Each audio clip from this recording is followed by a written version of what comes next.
आप सभी का स्वागत है आपके अपने YouTube channel Gyandeep India channel पर। और आज का टॉपिक है लाटी कहानी का सारांश। ठीक है, क्या है टॉपिक हमारा? लाटी कहानी का सारांश, जो बोर्ड एग्जाम में हर वर्ष पूछा जाता है। तो लाटी जो नाम है, इसमें एक स्त्री का नाम है लाटी, जिसे पहाड़ी भाषा में कहते हैं गूंगा व्यक्ति। ठीक है, जैसे अपने यहाँ कहते हैं गूंगा व्यक्ति, तो ऐसे ही पहाड़ी भाषा में इसको लाटी कहते हैं। तो इसमें एक स्त्री है जिसका नाम बानो है और वो गूंगी हो जाती है, तो उसका नाम रखा गया इसमें लाटी। तो आइए वीडियो को शुरू करते हैं। अगर आपने अभी तक वीडियो को शेयर नहीं किया है तो पहले वीडियो को शेयर कीजिए ताकि सभी बच्चे जुड़ सकें। तो लिखेंगे इसमें, प्रसिद्ध उपन्यासकार एवं कथा लेखिका शिवानी द्वारा कृत लाटी कहानी एक घटना प्रधान कहानी है। ठीक है, प्रसिद्ध उपन्यासकार एवं कथा लेखिका हैं शिवानी, जिसके द्वारा ये लाटी कहानी लिखी गई है।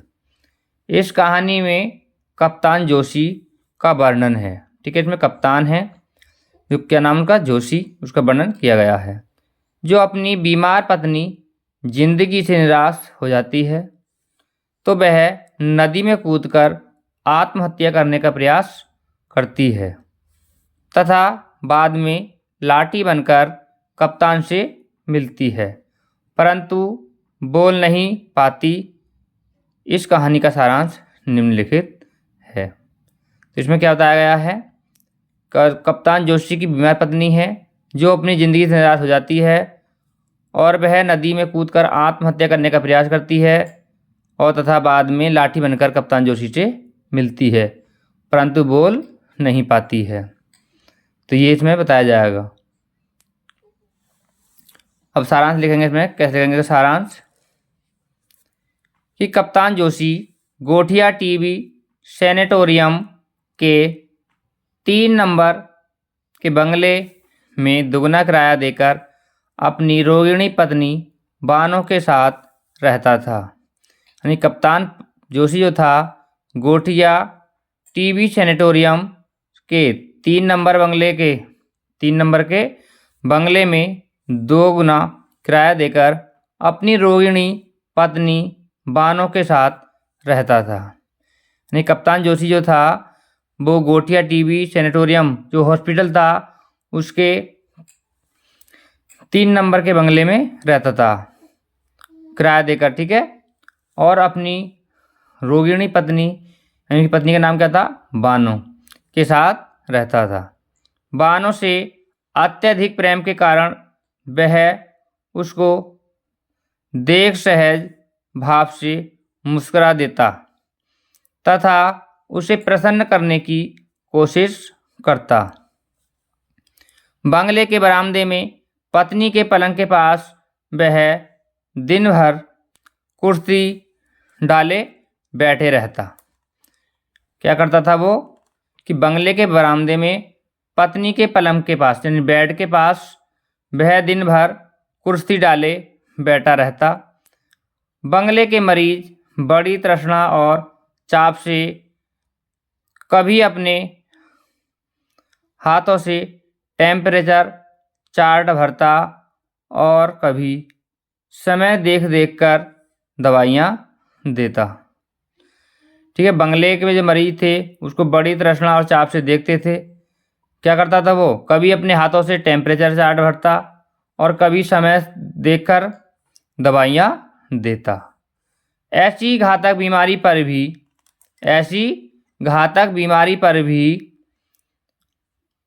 बड़े यत्न और स्नेह से कप्तान अपनी पत्नी की सेवा करता। विवाह के 2 वर्ष बाद ही बानो को भयंकर तपेदिक हो गई। यानी जब से उसकी शादी हुई तो उसके 2 वर्ष बाद ही बानो को भयंकर तपेदिक हो गई। कप्तान दिन रात सेवा करता तथा उसे बेहद प्यार करता।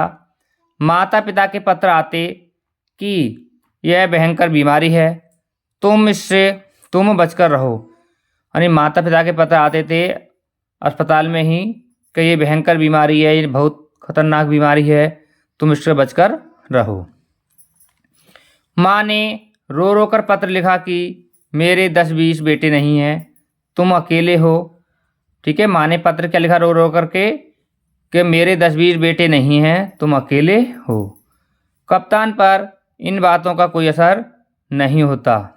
उसने बानों की सेवा शुश्रूषा में कोई कमी नहीं रखी, यानी बानों की सेवा करने में उसने कोई कमी नहीं रखी।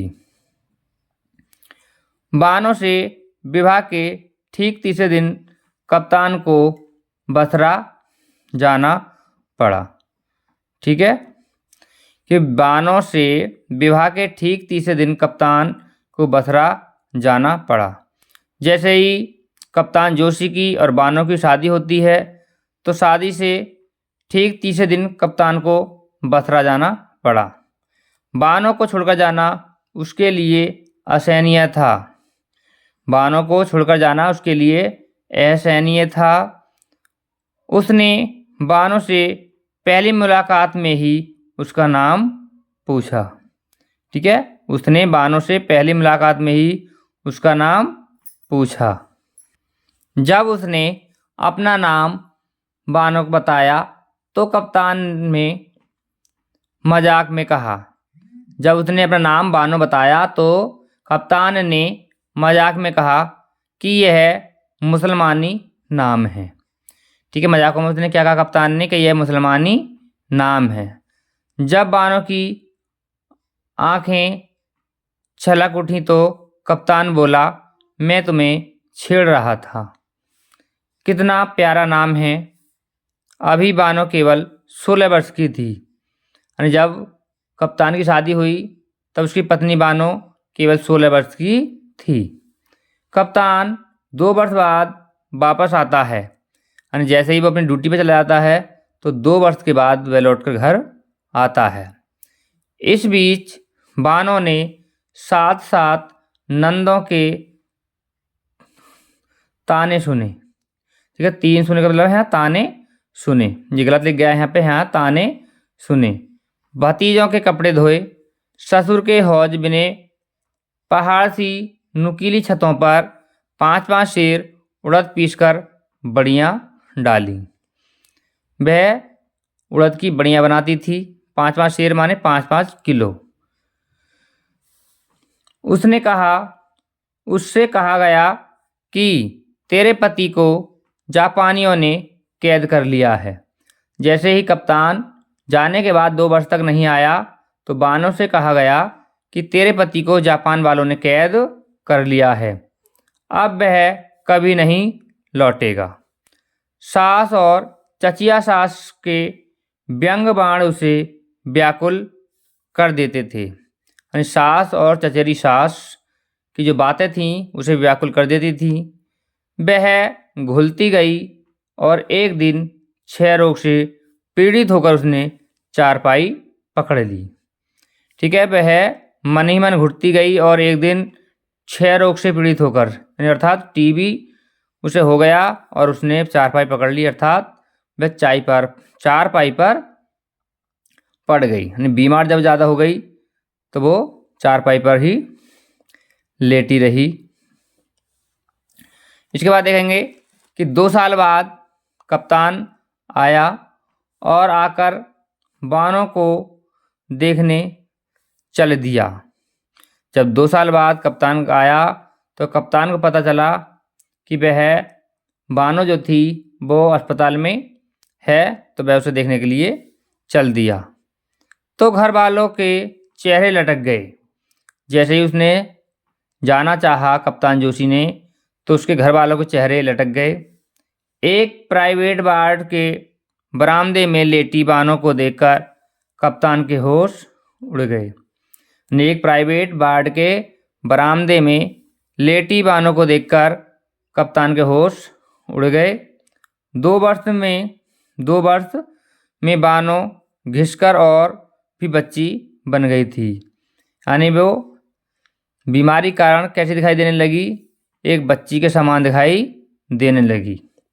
कप्तान को देखकर उसकी आंखों से आंसू टपकने लगे। कप्तान को देखकर उसकी आंखों से आंसू टपकने लगे, अर्थात कप्तान को देखकर वह रोने लगी। बानों की नाजुक हालात देखकर अंततः डॉक्टर ने कप्तान को नोटिस दे दिया। यानी बानों की जब नाजुक हालत देखकर डॉक्टर ने कप्तान को नोटिस दे दिया कि कमरा खाली करके मरीज को घर ले जाइए, कि हमारा कमरा खाली कीजिए और मरीज को घर ले जाइए। कप्तान ने बानों से कहा, घर नहीं, दूसरी जगह चलेंगे। कप्तान ने बानों से क्या कहा कि घर नहीं, दूसरी जगह चलेंगे। सुबह उठा तो कप्तान ने देखा कि बानो पलंग पर नहीं थी। जैसे ही वो रात को सोया तो उसके साथ वह सोई, लेकिन जैसे ही सुबह कप्तान उठा तो वह उसके पास नहीं थी। दूसरे दिन नदी के घाट पर बानो की साड़ी मिली। जैसे ही उसने बानो को ढूंढा तो वह एक नदी के पास गया तो नदी के घाट पर बानो की साड़ी उसको मिली। तो वह समझ गया कि उसने आत्महत्या करने का प्रयास किया है। कप्तान का 1 साल में ही विवाह हो जाता है। यानी जब बानो उसको नहीं मिलती है तो सब सोच लेते हैं कि बानो ने आत्महत्या कर ली है नदी में कूद करके। तो उसके घर वाले कप्तान की दूसरी शादी कर देते हैं। 2 बेटे और 1 बेटी उसकी दूसरी पत्नी प्रभा ने उसे दिया। और उसकी दूसरी पत्नी का नाम था प्रभा। तो उसके 2 बेटे और 1 बेटी हैं। कप्तान अब मेजर हो गया। 15-16 साल बाद कप्तान प्रभा के साथ नैनीताल घूमने आया। जब शादी को 15-16 साल हो गए तब कप्तान जोशी अपनी दूसरी पत्नी प्रभा के साथ नैनीताल घूमने आया। प्रभा की जिद पर वह सड़क की ही चाय की दुकान पर उसके साथ चाय पीने बैठ गया। यानी सड़क के पास भी चाय की दुकान थी कोई, उसके पास वह चाय पीने बैठ गया। वहीं पर वैष्णवी साध्वियों के झुंड के साथ उसे बानो मिलती है। यानी वह जो वैष्णवी साध्वी थी उनके झुंड के साथ उसे बानो मिलती है। यानी जो साध्वी थी उसके साथ भी उनकी क्या मिल जाती है, वो बानो वहाँ मिल जाती है, जो कि अब जीभ कट जाने के कारण बोल नहीं पाती। वो मिल जाती है वैष्णवी के साथ, लेकिन उसकी जीभ कट जाती है जिस कारण वह बोल नहीं पाती और उसकी याददाश्त भी जाती रही है। प्रभा उसकी सुंदरता पर मुग्ध थी। वैष्णवियों के ही बातचीत से कप्तान को यह निश्चित हो जाता है कि लाटी ही बानो है। जैसे उसने साध्वियों से बात की तो कप्तान को यह पता चल गया कि ये लाटी जो है यही बानो है। उसका प्रेम अभी भी बानो के प्रति समाप्त नहीं हुआ था। यानी कप्तान जोशी का जो प्रेम था वो अभी भी बानो के प्रति समाप्त नहीं हुआ था, लेकिन अब वह जीवन की दौड़ में बहुत आगे बढ़ चुका था। वह सोच ही रहा था कि प्रभा ने चलने के लिए कह दिया। ठीक है, कप्तान जोशी बानो के बारे में सोच ही रहा था कि इतने ही प्रभा ने चलने के लिए कह दिया। वह उठ खड़ा हुआ। उसे अनुभव हुआ कि कुछ ही पलों में वह बूढ़ा और खोखला हो चुका था। कि उसे अनुभव हुआ कि कुछ ही पलों में वह बूढ़ा और खोखला हो चुका था। यहीं पर कथा का समापन हो जाता है। यहीं पर जो कहानी है वो समाप्त हो जाती है। तो इस प्रकार कप्तान को उसकी पहली पत्नी बानो लाटी के रूप में मिल जाती है। तो आपको ये वीडियो कैसा लगा हमें कमेंट करके ज़रूर बताएं। अगर वीडियो अच्छा लगा हो तो वीडियो को लाइक करें और अपने दोस्तों के साथ शेयर करें। और जो भी हमारे चैनल पर नए आए हैं वो चैनल को सब्सक्राइब कर लें, साथ ही साथ बेल आइकन ऑन कर लें ताकि आने वाले वीडियो का नोटिफिकेशन सबसे पहले पहुंच सके। आप हमारे साथ अंत तक जुड़े रहे। इसके लिए आप सभी का बहुत बहुत धन्यवाद और फिर मिलते हैं अगले वीडियो में। तब तक सभी दोस्तों को नमस्कार।